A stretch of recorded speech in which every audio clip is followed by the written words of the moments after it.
Welcome to our first of four-part webinar series on emergency trends and emergency management. I'm Ralph Hutton, Collegiate Faculty for University of Maryland Global Campus, and we'll be moderating today's Hurricane Ian webinar. These webinars are being conducted in conjunction with University of Maryland Global Campus, Fresno Community College, and FEMA's Emergency Management Institute. Today's Hurricane Ian webinar will look at the response, experiences, and lessons learned from both public and private sectors. Today, we have James Weed, recently retired from Polk County Fire Rescue, as their logistics manager, Matthew Tuck, senior manager of network operations for Verizon, and Commander Shawn Lansing from the United States Coast Guard Sector St. Petersburg. Each one of our presenters will share their organization's response and lessons learned. When they're finished, there should be time for questions and answers.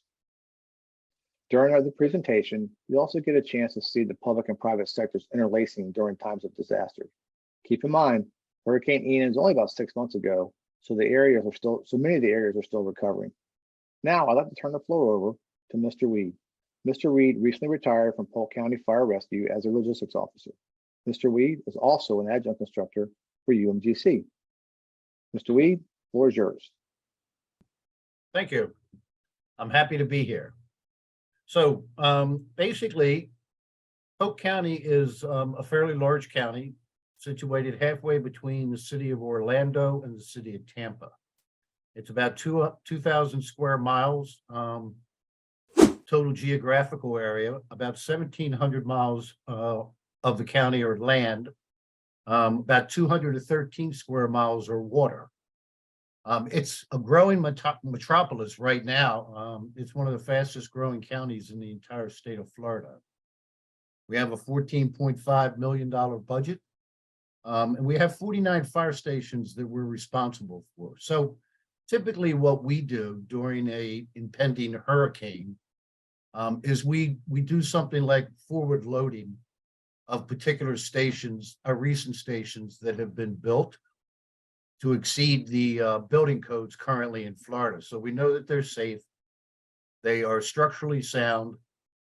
They usually have a wind rating of above 200 or 180 miles an hour. So we're pretty confident. So what our responsibility is to assist or be a partner with our county agencies, Department of Public Works, the Sheriff's Department, the cities that are in Polk County. But we're also responsible for supplying all of the EMS services in the county, which includes not only medications, but upkeep of the ambulances. So what we do is we try to upload with additional medical supplies, medications, equipment into these identified forward stations. And then what we also are responsible for is uploading fire rescue or suppression equipment, such as chainsaws, tarps, mechanical equipment. And we coordinate that with the Department of Public Works and the Sheriff's Department, because what happens is we create these push crews once we can get back out on the road, and their responsibility is to simply clear the roads, push the debris off to the sides so the emergency vehicles can get through with ease. We do this forward power up or forward, supplying the stations, because in reality, on a day-to-day operations, it's almost an hour and a half from one end of the county to the other. And we can't afford to have that time lag in moving equipment. So we place it strategically in places where we know they're going to be needed. We also upstaff personnel, not only in the logistics warehouse, but also in all the fire stations. So we have a pretty good partnership. We have a private partnership with our oxygen suppliers that beef us up on O2 supplies for the medical community, and anything else we need, fuel, et cetera, tires, mechanical equipment, tools, and so forth. So that's how we manage typically managing the hurricane. And we do this before the onslaught of the storm. So we have everything in place. And then, of course, we resupply as needed. So we're 24/7 operations, totally in the county. with the exception of, when the winds get 40 miles an hour, we pull our crews off the streets because it's unsafe. Once it goes below that threshold, then we start to move. And it's a very well coordinated effort through the Department of Emergency Management and the Sheriff's Department. So it really is well coordinated from the EOC.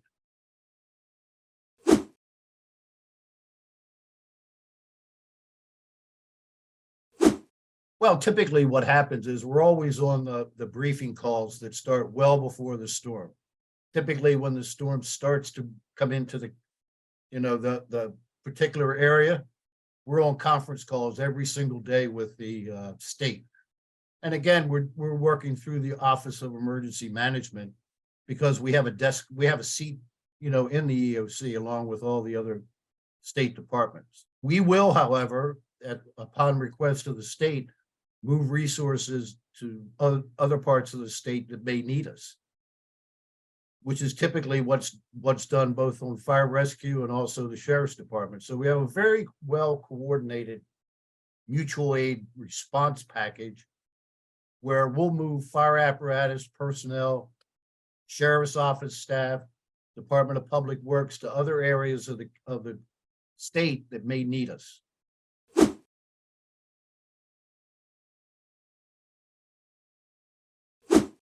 Well, pre-hurricane, we typically upstaff the engine companies and the medic units out in the field. The Sheriff's Department is, and I don't want to speak for the sheriff, but he's probably up staffing also, his deputies that are on the crew. The rest of the county, everybody in the county is a emergency worker. So everybody comes back to work and they get various duties. Some are working outside of their normal duties doing other things. Some are working, within their job descriptions. We have approximately 7 to 10 people assigned to the logistics division of the fire rescue department, on a regular basis. But we also bring in people who are on light duty. They're assigned to the logistics operation on a regular basis.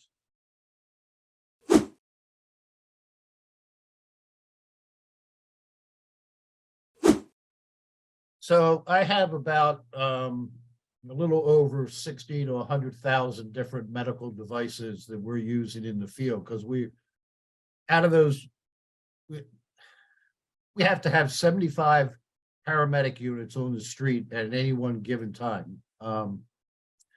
So we do carry narcotics, we carry controlled substances, we carry other medications. We track those through what we call an RFD system. So we're tracking those locations of all that medical devices in real time, and we see them on a big dashboard. So for an example, all the medic units have what they call a lock safe in them, where the narcotics are stored. So we see when that safe is opened. We see when that medication is removed in real time. We see when that medication, what's left, is put back in, and when that safe is locked, because it's all time stamped in real time. So we track those all the time. The same way as we're actually tracking the vehicles through a GPS system in real time.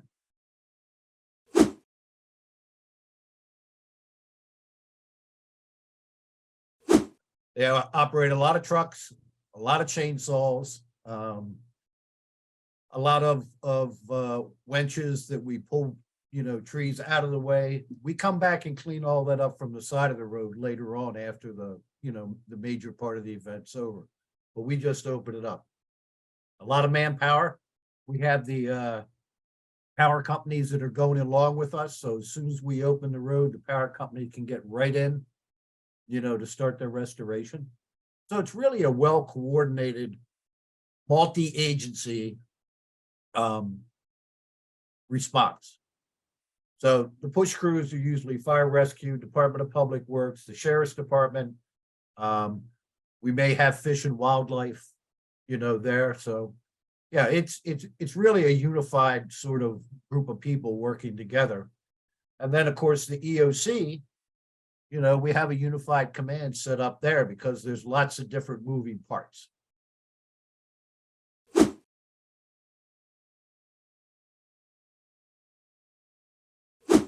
Well, we always rely, and they're our partners, the NGOs and the local communities are always our partners in the recovery process.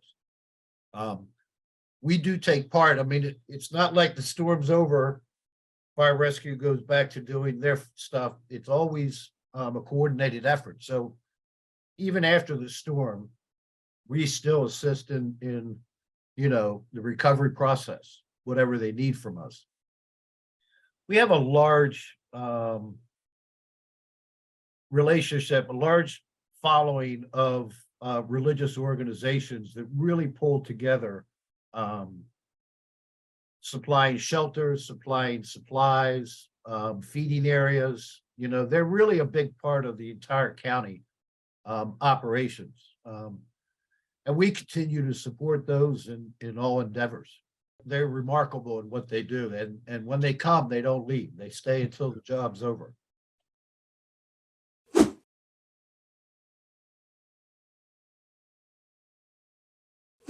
Well, I think we build relationships. We know each other very well. They provide a great service in non-disaster sort of thing, like feeding the homeless, running vaccination centers, for an example. When it's cold in Florida, whatever cold is in Florida, not like up north, but they open up their places for warming shelters, to bring in the homeless and warm people up. And that's done on a regular, I mean, there's a normal schedule of meeting on a regular basis with the Office of Emergency Management. And we rely on our chaplains to kind of coordinate that and bring a lot of those organizations together. Like I said, I mean, we're a very large county. We've got 7 what they call battalions. We've broken up from fire rescue 7 different battalions in the county. So we kind of work in those 7 areas independently, but together, if that makes any sense. Like I said, it's not left to any one particular department. It's multifaceted. County government plays a big role in bringing these organizations all together. So we've been successful. There's probably still a lot of work we still got to do, just like anybody. But the faith-based organizations are really a big component of emergency management. Government can't do everything. So it's got to be a private government, partnership along with the religious communities and, the private sector organizations that bring stuff, And I would just say that from your perspective, it's very important to also build those relationships with first language non-speaking residents. We have a lot of migrants that are in the county because of the agricultural communities. So being able to communicate that and build that trust and that relationship is also extremely important. So you have to find the people who are bilingual, and you can, communicate your needs and communicate what their needs are and what the wants are, as you try to build that private partnership. And then again, trying to get that message out so people understand it. It's not always English, Spanish, Korean, Vietnamese, Well, I appreciate that. Well, thank you so much, Jim. Greatly appreciate your time. No problem. I'm going to look forward to seeing you in December as Santa Claus. Yes. If you make it through June and July. Exactly.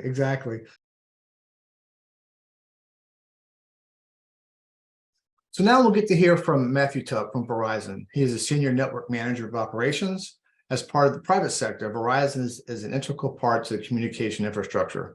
We'll get to hear how Verizon restored their service to the stakeholders. This is also very critical because public safety entities also rely on wireless communications and data throughout their communications throughout the emergency services. Mr. Tuck, over to you. Thanks, Ralph.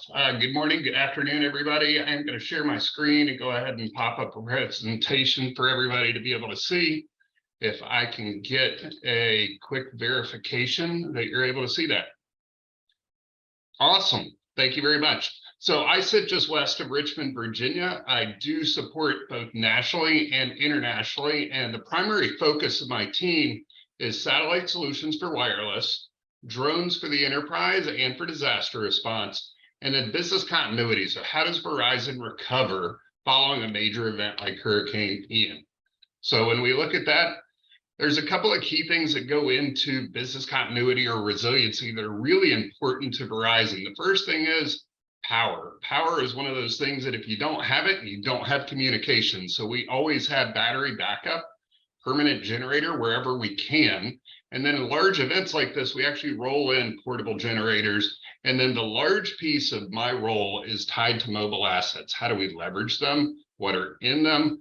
How do we use them to create service where there is none? And then in the response realm, we have specialized teams. So we provide extra training as it's related to how do you deal with floodwaters versus wildfires. In the case of the current winter out west, snow has really become a challenge to us. So we're dealing with snowcats and delivery of fuel to mountaintops that really weren't accessible in traditional ways before. So those are some of the things we're going to hit on. I'm going to frame this in the light of Hurricane Ian. But the first thing we want to hit on is how do we recover? What is the order in which we recover service? And really, the first thing we look at is coverage. Can people dial 911? Life safety. Can we ensure that people can get to first responders and communicate them when they need to? That's really important for us. From there, we get into infrastructure repair, broaden the coverage, make sure that first responders, public safety, FEMA, those who are trying to restore life and really just the lifestyle that people are familiar with. It takes months to recover from these things, and coverage capacity are truly important to it. And then from there, we go back to, can we get back to pre-event network performance? So can we work our way all the way back to where we started? So primary assets that I want to hit on, the first one is drones. This particular image, and what we're going to cover in each of these images is a circumstance or a situation and why we use this solution to solve for it. So this particular image is taken right at the entrance to the bridge to Sanibel Island. So Sanibel Island at Hurricane Ian was completely isolated. We didn't have access immediately by barge or otherwise. It actually took a couple of days for divers to verify that the channel was deep enough to traverse. So what we used was actually a flying cell site. This particular asset's called a HAWK, a high altitude wireless kinewatt. Now, kinewatt is a really fancy term for thingamajig. And the reason why we use that term thingamajig is because you can attach different things to it depending on the circumstance that you're trying to cover. If you're only trying to cover a handful of people in a limited area, maybe you use a low wattage solution that doesn't cover as much. But in this instance where we were trying to cover miles, we were using a higher wattage, higher power solution to push across the water and provide coverage to people on not only that island, we're actually seeing coverage over on Pine as well. This particular solution, as it sits there today, it has power and fiber up the tether. It's rated to run for up to 1,000 hours, which means that if we truly wanted to, we could leave it up for a month at a time. I will tell you that we don't. There's a lot of reasons why. There are components and weather and factors to concern. But this solution provided coverage really where there wasn't any. And it was really, it's a solution that we're expanding now because it has several specific use cases that make a ton of sense. Tornadoes, when they take down cell towers and cell infrastructure, this is a way of getting coverage up rapidly. It's not meant to be there for months at a time. We can come back with a portable tower or other portable solutions. But in this instance, if you need coverage rapidly, or if you're in a solution where isolation has happened and there's no ability to get to that particular site. So this solution is one that was really powerful for this particular circumstance. But when we look at the next one, this is actually Fort Myers Beach. Fort Myers Beach was accessible by vehicle. We were able to get there. This particular asset is actually a medium Earth orbit bison. So we're talking going from geostationary orbit satellites into what's called NGN or non-geostationary satellites. So we're talking like the Starlinks of the world and the OneWebs and SES. So companies that have satellites that are constantly moving overhead. This is the first asset of its kind in the world. Before this was created, there were no MEO assets. At this point, Starlink really didn't have its RV service, and this is very different from its RV service in terms of its throughput and capabilities, but this is a portable cell site. This was actually delivered right at ground zero, Fort Myers Beach. It was providing coverage to search and rescue, to the fire department, to FEMA, and the other people and police and rescue that were coming in and traversing through that area. So until we were able to restore the macro, this was actually providing service right at that entrance when you cross the bridge. So one of the key things here, when you look at assets, again, you're back to power and backhaul. How do we get power to the asset? How do we backhaul into the network? So in this instance, power from generator.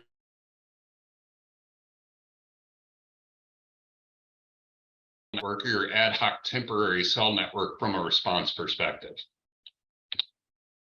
The next one we want to hit on, so this is actually the total humanitarian operations, basically recovery device, and why this asset matters. So we actually took this one further down Fort Myers Beach. It was parked right next to a fire department. And the goal is to provide service specifically to that fire department for communications out to search and rescue and then into the folks that were working there. This asset's similar in nature that it does have satellite, but what this one has that the other one doesn't currently have is it actually has a local on-site core. And why that matters. So when you're looking to connect back to the network, if you have a local on-site core, and let's say you just need comms locally, and really wildfires is where this really comes into play. In wildfires, you could stand up an ad hoc network for the wildfire firefighters, as well as the spike camp. And if you can cover both, they can communicate within that bubble all at once, regardless of backhaul into the internet-based world or back to the core network. This particular asset has that local on-site core, so you can create ad hoc networks as needed where you need them. So from there, those were really the core assets I wanted to hit on.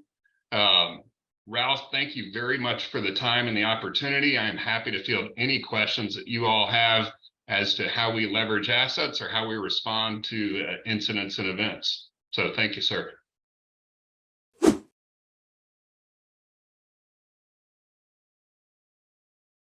No, that's a great question. So we do communicate not only with local, but with state and federal from emergency operations centers. So those requests are communicated, especially in the state of Florida. A lot of it funnels through the state EOC itself, and those requests funnel through.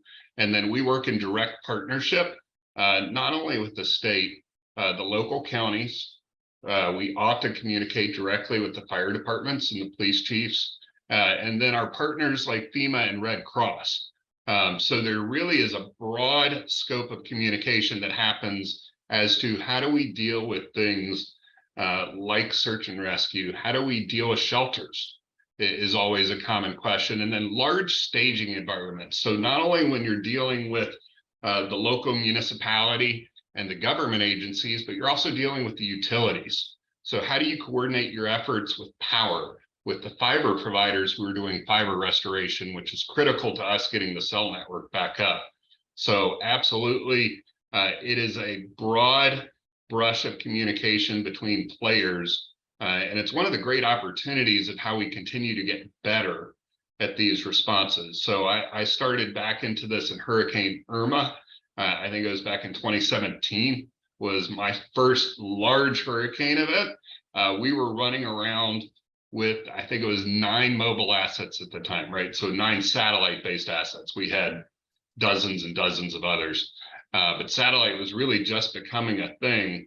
And the communication between the state, the localities, and then all of those agencies became really important, because how do you serve a shelter? How do you provide service to those folks in the shelter? And even more recently, how do you deal with things like insurance adjusters, right? So insurance companies are now setting up camps, whereas before they were running around in individual vehicles. We're now dealing in large events with large style camps of how do we help folks process their claims, similar to what we see with the Red Cross as well.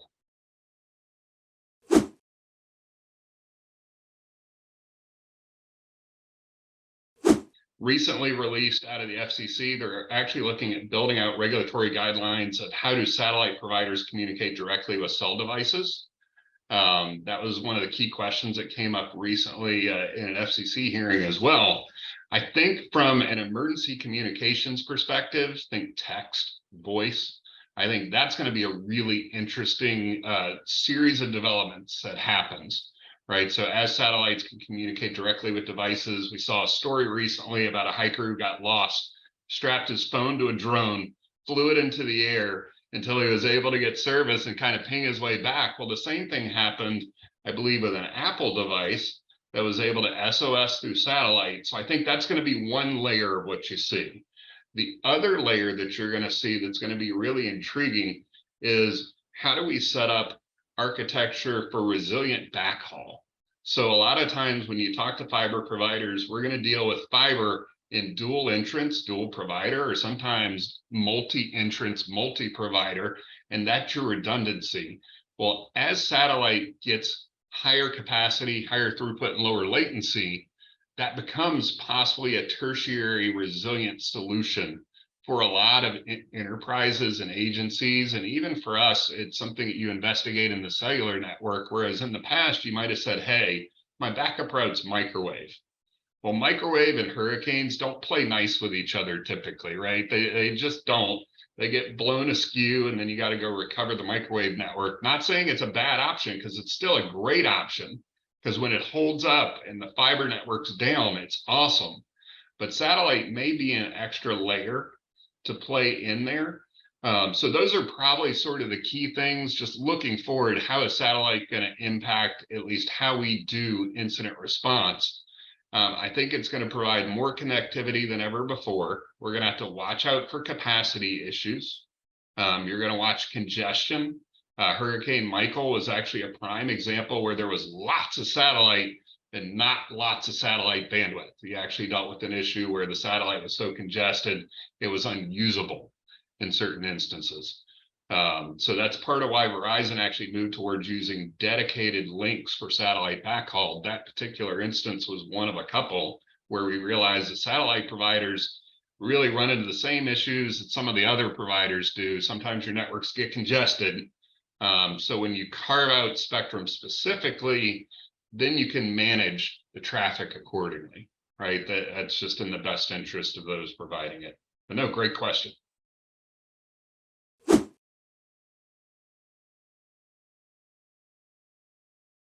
Okay, so that is a loaded question. And I'm going to give you, I've got a peer who says it depends is like his perfect answer to everything. But it's actually, it's a great question. And Hurricane Ian is really a great example. Where you pre-stage assets matters. So when you talk about a particular getting things up and running, there are a couple of different intervals you talk about. One, which is from request to deployment. So when we knew we had an issue in Sanibel Island, so from that moment in time to where we got the deployment, I think it was less than a day. So you're talking rapid turnaround, more rapid than ever before. Because in the past, you were waiting on backhaul. And I say waiting on backhaul because you were waiting on either getting a microwave hop up, you were waiting on getting fiber or an ISP provider to provide you service. So getting service up took longer because of that backhaul piece. You either had to get fiber spliced or had to get something back there. Because of satellite, that deployment time went from days to hours. So when we get on site and look to actually deploy something, we had folks in behind Hurricane Ian same day after it passed through. We had already started the response. We had started assessment of what was happening because everything was pre-staged. We had moved assets from a huge chunk of the country in. It's one of the great things that Verizon does is we're not limited to just the assets in state. We leverage what we have nationwide when needed. But I think that's a great question, Lauren, in terms of response and how fast response happens. I will tell you, historically speaking, if you just look at the graphs, a typical response to a large event, I plan for 7 to 10 days. For it to take that long to get back to what we would call normal. Normal as normal can be, right? With air quotes. That's what I plan for. Some take longer. Ian took a little bit. We had folks in there longer. The network was largely recovered. So from a coverage perspective, could people communicate? That happened extremely rapidly for a storm of that size and magnitude, the amount of damage that we witnessed. That happened really quickly. The full-blown recovery, right, getting back to that graphic that took us back to pre-storm capacity, that took longer than typical. And a couple of really interesting things happened. Number one, the flood of help that came in following Hurricane Ian was larger than I had ever seen before. There were more people coming in than I think that community actually knew what to do with, which is awesome, right? People's hearts are in the right places. That's challenging to some of your network providers, right? The local fiber providers really struggled.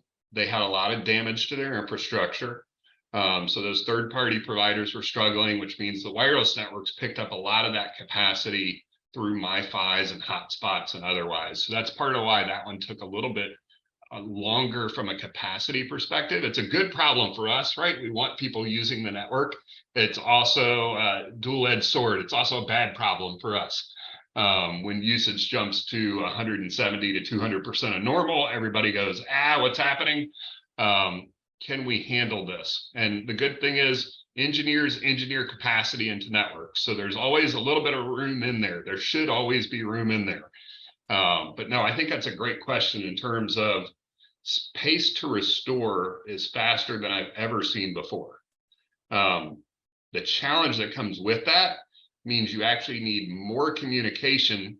To Alan's question, the inter-organization, inter-agency, private sector needs to communicate better than before because of that expectation, because you're compressing everything. Whereas once upon a time, if we go back in the Katrina days or the Sandy days, it was expected to take a couple of days to figure out what's going on.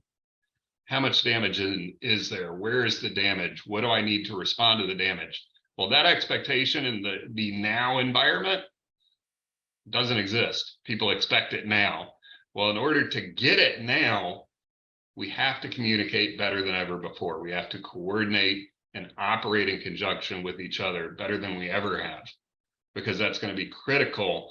And I believe the audience here is really all about folks that are looking to get into emergency management. We can't say it enough. Communicate, communicate, communicate. And when you think you've communicated too much, communicate again, because somebody didn't hear the message, right? Somebody was on another phone call. They missed that critical message. It is extremely important that we make sure that, to answer your question, Lauren, how do we do it better, faster? We communicate more effectively and more efficiently.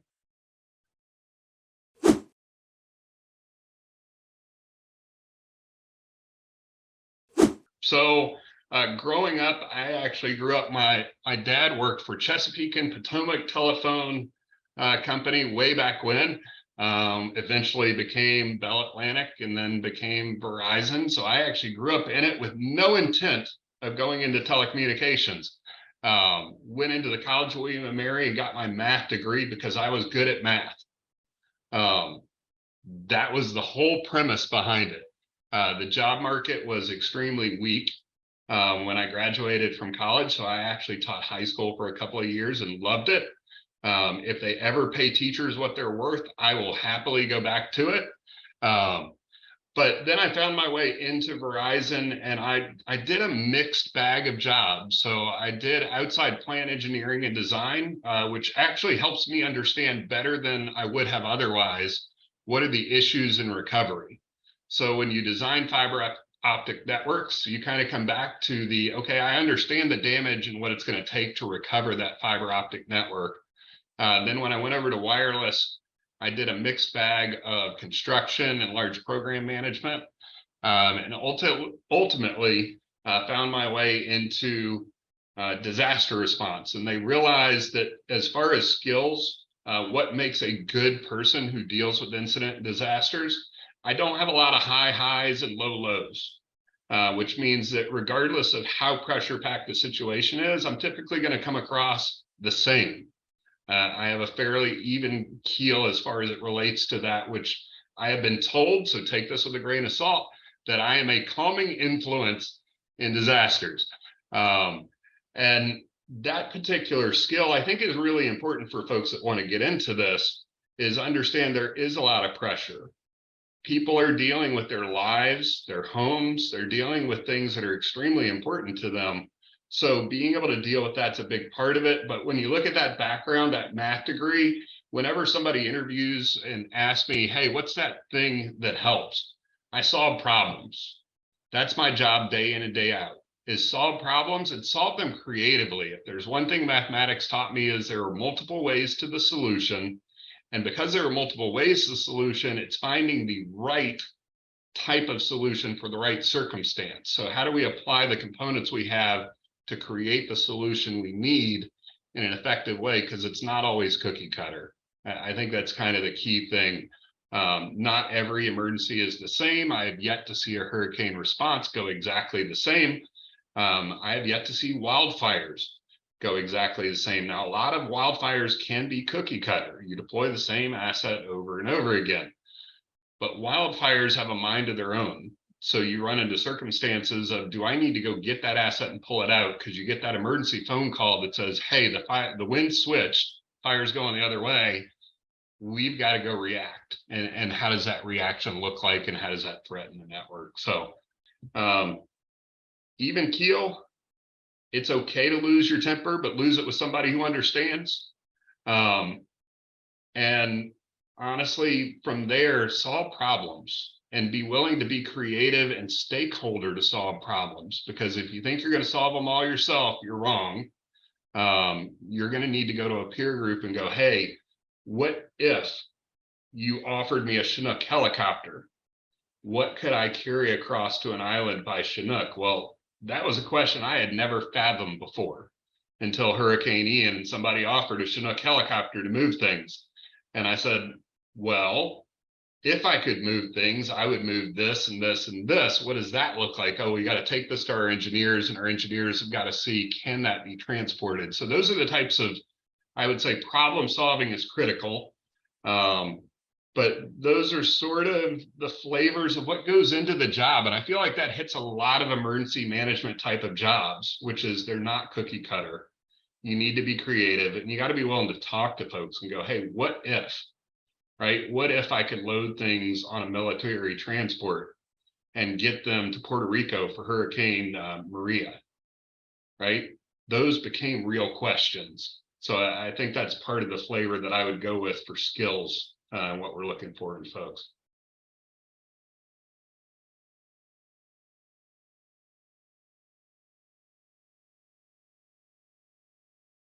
I'd like to welcome Commander Shawn Lansing from the United States Coast Guard. With the Coast Guard being part of the Department of Homeland Security, they are an integral part of the federal response.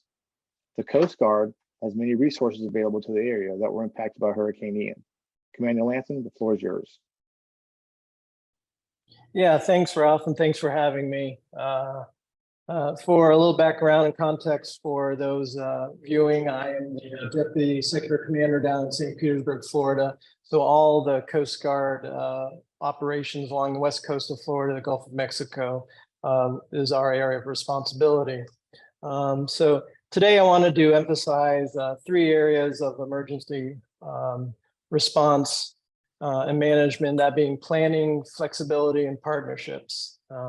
And I'm going to provide some context for that in relation to our experience here in Florida with Hurricane Ian. So for those of you who are not from Florida or familiar with that, we started tracking Tropical Depression 9 as it came off of Africa on a Friday, September 23rd. And what that consisted of was the storm started forming. We knew that through all those models that you see on the Weather Channel that there was a high likelihood that would impact the west coast of Florida. So all of our Florida units from Puerto Rico up the East Coast and West Coast of Florida. We participate in twice daily calls with the National Hurricane Center to get an assessment of what the weather is, how the storm is progressing, so that we can make some operational decisions on how we're going to respond and how we may flow our forces so that they can get out of the way of the storm or respond. So through the weekend, we kept those meetings, and then on Monday, when the storm started forming into a tropical storm, we knew we had to start moving assets and operationally getting the port ready to basically cease operations. So we have some very deliberate timelines that we use to do that. And so we walk ourselves through down to basically when the storm's impacts are going to be first in that area. So it takes a lot of work for the port to cease operations. That's, no boats moving. Those vessels that should leave port need to leave port quickly. And there's a lot of other prep that goes in the background there. Our ships, of course, we need to find out where that storm is going to go so they can avoid that storm. Our small boats and some of our operational assets, we need to decide where we're going to place those to avoid that storm and be ready post-storm to come in and recover. So if you remember, on Wednesday, September 28th is when it became a Hurricane Category 5. And the storm hit the Fort Myers Beach area around 3 in the afternoon. So, I talked about those 3 areas I was going to speak about. Planning is one of them. So all along the storm until about a few hours, maybe 12 hours before it hit land, was forecasted to hit Tampa Bay. That would have been devastating for that area, and that's what we're planning for. That last minute turn was not planned, and so that had to required us to adjust a lot of our planning assumptions and how we were going to respond to that, because where we place our assets, where we place some of those folks who will do storm assessment, damage assessments afterward, are all predicated upon where that storm is going to go. So we had to be a little quick and nimble there to do that. And, just like the Prussian General von Clausewitz says, the plans don't survive first contact with the enemy, and they didn't. So, but the other thing when it comes to planning is train like you fight and fight like you train. We in the Coast Guard use the incident command system to plan for our responses, and we're very deliberate through the year exercising that process. When you do your exercise, it's very important to ensure that you're doing them as you would in real world operations. So, for instance, we have 2 different departments within the Coast Guard here in St. Petersburg who concentrate on different worlds of work. And they would almost, for their benefit in exercising, we would have them be the operations section chief at the same time so that they could both get up that experience, a little more knowledge base in the role. But when it came to actual managing the storm, they actually fell into, both of them, managing the storm from their perspectives, which were also their main role in the Coast Guard's perspective. So though it got done, it wasn't the most efficient and effective as it could be. So it's really important to exercise those muscles like you're going to utilize them, because in times of crisis, people are going to fall back on that muscle memory. The other point with planning is, what's your exit strategy? So, when we exercise, you tend to really focus on how are you executing operations. And then there's this demobilization thing that demob is something you do after the storm, but sometimes is not as exercise as it can be. For us, after the storm passed, it was bright, sunny, warm, calm in St. Petersburg. Fort Myers area, they had upwards of 1,000 boats that were pushed up on shore or had, were deemed environmental hazards that we had to mitigate. There's extensive storm damage down in that area, including to some Coast Guard facilities. And how do we shift from that storm management into regular operations, our normal day-to-day operations, and manage that when you have a finite resource of folks? So we developed a separate incident management team that would report to our sector commander here, and they managed the storm for us. And that was really key because they were able to lash up and really work the issues with the state, local, other federal partners, the emergency operations centers, all those partners that were all unified around responding to the storm. That would have been, quite a load on us here to manage all of that and our daily operations, getting that port reconstituted, the commerce reflowing. So that is a challenge that everyone has to think about, and that exit strategy is important. And the more thought out it is ahead of time, the easier it's going to be to transition, and it'll be better for the folks that are transitioning. So flexibility. I can't emphasize enough, don't get stuck on the process. In process is important. The incident command system is very tried and tested for managing crises. But some people can get very caught up on certain timelines, certain organizational elements, certain processes. And that's natural for individuals, but it's really something you need to pay attention to, because what you're trying to do is manage and be flexible and nimble. So ICS can be a very rigid system in some regards, but it's also very plug and play. So you have to find that medium and go from there. The other thing I would say is the captain of the port is responsible for ensuring the waterways are safe for commercial and other activities post-storm. So if we stuck very rigid to our processes, just like we walked up and timelines to prep for the storm's arrival, there's a way that we basically reconstitute the maritime transportation system, and it's through that same process of a 24-hour, 12-hour, here are those things that will be done in those time periods. Well, the storm really didn't impact the Tampa Bay area, though we had shut it down. So to restart the port, there are many things that go into it, but some of the big ones are inspecting the AIDS navigation, those road signs for those ships coming in and out of the port, and assessing whether those waterways are safe under the water as well.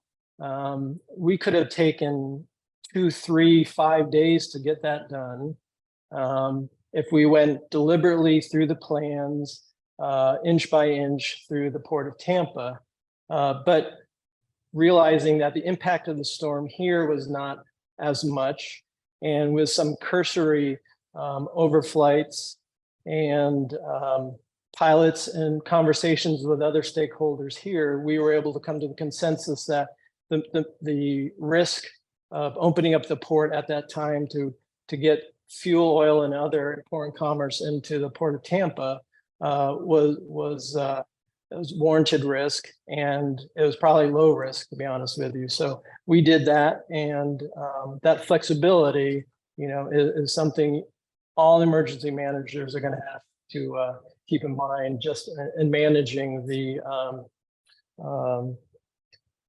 crises. The other thing is, we work with, we have different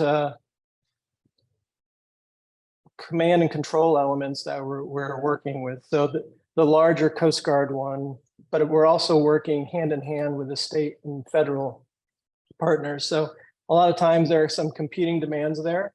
Some of those are driven by real world realities. Some of them are through politics and other things that you will need to be aware of and cognizant of and adjust and move in that space to position yourself for operational success. And so it does take some flexibility to do that. And finally, partnerships. Can't speak about that enough. Partnerships are key in emergency management, especially in a mixed use space where there are lots of stakeholders. And listen, the first time you really exercise those partnerships shouldn't be at a crisis. It should be daily, weekly, monthly, all along up through those events, because that's really, you're going to establish those key relationships that are going to help. We talked about those friction points. Those relationships are going to help lessen those, maybe get rid of those friction points, but at least you'll be able to understand each other's what each other's priorities are and how you need to move and shape yours so that you can all get what you need to get done for the community, for the people impacted by the storm. We work with NOAA quite extensively for not only weather products, but also for assessing the waterways afterwards. They have a lot of input there. They have a lot of technology. That relationship that we develop with our scientific coordinator and some others really stepped up their amount of assets they were able to flow to the area here and assist us, and also how quickly they were able to get on the water and help us down south and Fort Myers Beach reconstitute that waterway, which did have impacts under the surface, on top of the surface as well. So being able to flow them down there where it may have taken a 2 or 3 week timeline otherwise, we were able to reestablish things down there in about a week. So that really is important. Also, for those familiar with FEMA, a lot of your ESF 10 functions, those functions post-storm with incident, with oil hazardous material responses, the FEMA has pre-planned mission assignments. Sometimes those mission assignments are quick. You can pull them off the shelf, get them going, and a lot of the legal and other financial pieces are worked out in the background. What we found was that not all of them fit the situation here. So that partnership with some of those different entities was key in sort of muscling through and getting those assignments right and getting them done as quickly as possible so that we could start mitigating the environmental response piece afterwards. So like I said in the beginning, Fort Myers Beach, our station down there that has 3 or 4 boats and a crew of about 50. They were in a temporary unit at the time that got decimated in the storm. So all of a sudden you have an operational capability that has no place to reestablish operations. So our relationships with the county, the state, and others, they were very quick to flow in portable trailers, portable showers, reestablish an area in the local park where we would be the sole user of that, of the boat launch. So we were able to reestablish a basic function for the first few days, but quickly ramp up to be able to maintain our operations full time. So having that relationship, those partnership with those folks down, 100 miles from here in Tampa was key for us.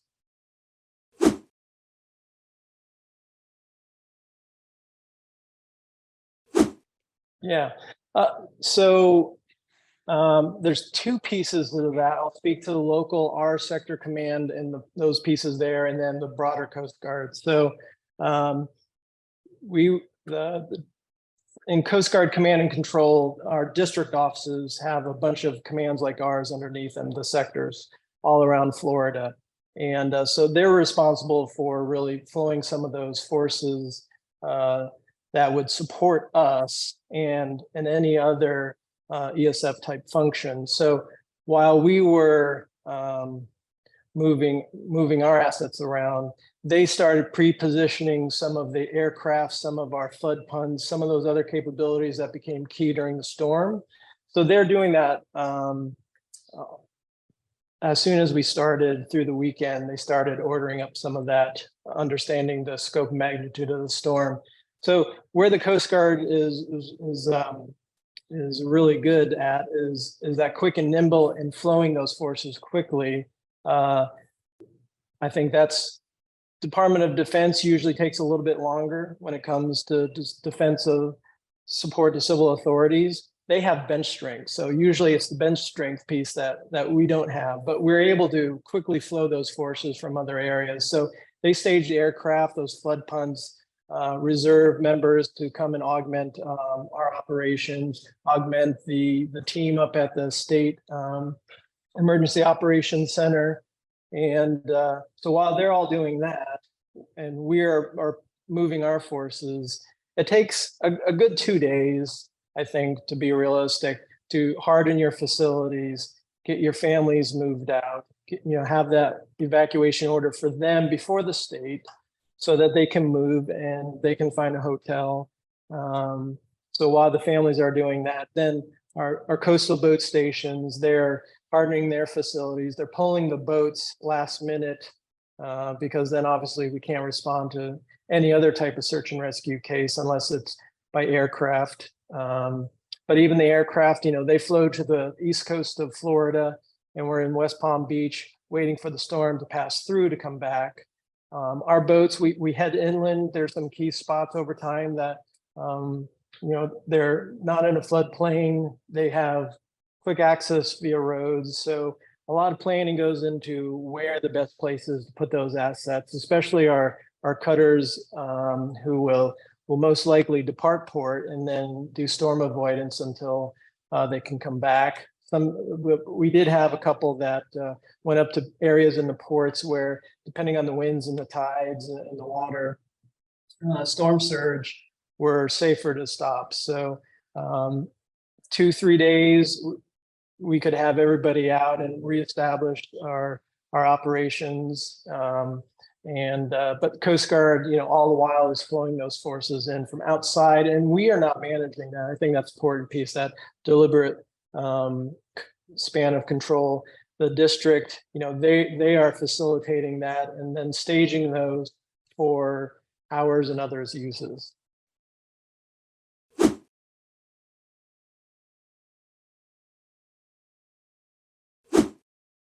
Sure. So initially, it's Coast Guard. All our funding eventually may fall under a federal declaration, whichever type that may be.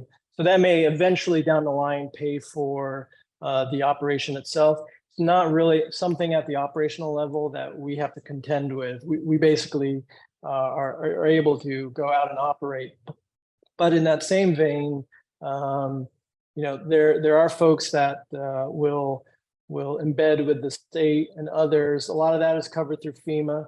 A lot of those ESF functions. So the SAR function here wasn't really all that cumbersome, but so FEMA, all our SAR assets, as far as the flood punts that assisted, they were chopped to the state of Florida, and they manage those assets. So a lot of those reimbursements and stuff that happened in the background really was between FEMA and the state of Florida for those assets.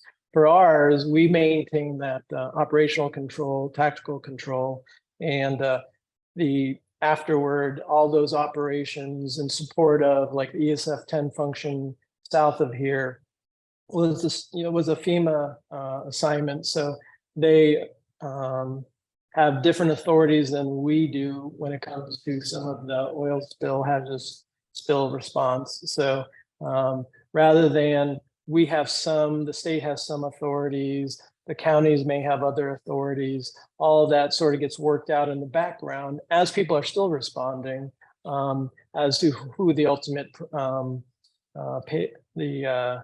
ticket goes to for payment.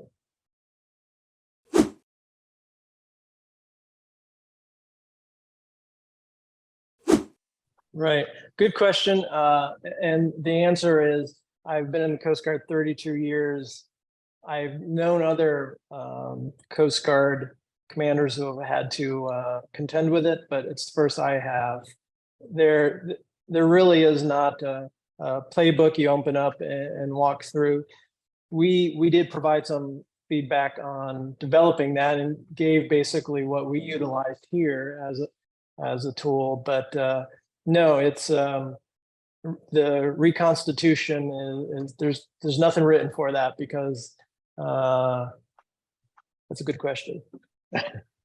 No, the reconstitution is not really, it's not similar. It's not one size fits all.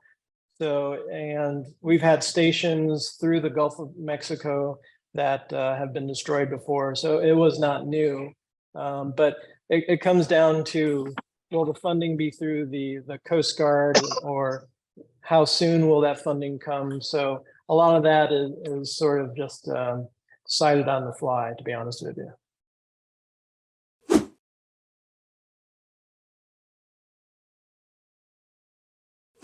So, the Coast Guard used to wait for the state to issue those evacuation orders.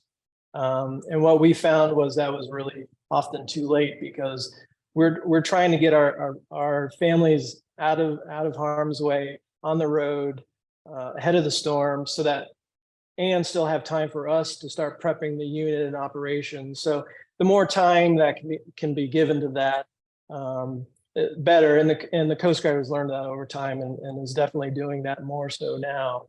But it's a challenge, right? Because you have folks that, and through the storm, their families are wondering how they're doing. Post-storm, all our folks who are operating, they also want to know, did my house survive the storm? Do I have to go turn off some water so it doesn't, flood the rest of the house, et cetera. So, that's definitely a challenge. And we, as we were able to, we would cut people loose here and there to do that. But you also have to be aware of just the, though we didn't have that issue here in the Tampa Bay area, if you were down south of Fort Myers Beach, there were a lot of hazards on the roads and all over the place. So it might not have been safe to even do that. So, when your family comes back, it used to be, okay, the storm declaration is done, come on home. But the challenge then is, sure, but do you have water? Do you have power? How many days is that going to take? And what we tried to do is regionalize as much as we could. Maybe we knew certain counties, certain areas in those counties had operating like electricity and water and all those core functions. So it was great for them to go home. Maybe not so much for the folks south of Tampa Bay, Sarasota, down that way. So, that was a management piece. And what the Coast Guard has done over time is develop some logistics teams that basically help the incident commanders assess that, because that's just one other piece of the puzzle overall for reconstituting you as a unit into normal everyday operations again. So they'll send down field advisory teams that will help with the families getting their payments afterwards, any legal assessments that need to be done with their property. They help interplay between their and insurance and everything. So the Coast Guard is doing a phenomenal job in sort of raising up the capability of that pre and post storm. So yeah, I'll just say thanks for your time. I hope that provided some food for thought for you all. And I wish you good luck on your paths moving forward. And, a shameless recruiting pitch here. The Coast Guard is always looking for emergency managers and others, and we're hiring now. So if you're looking for an employer, come see us. Thanks, Ralph. Thank you so much, Commander Lansing. I greatly appreciate that. What a wonderful presentation.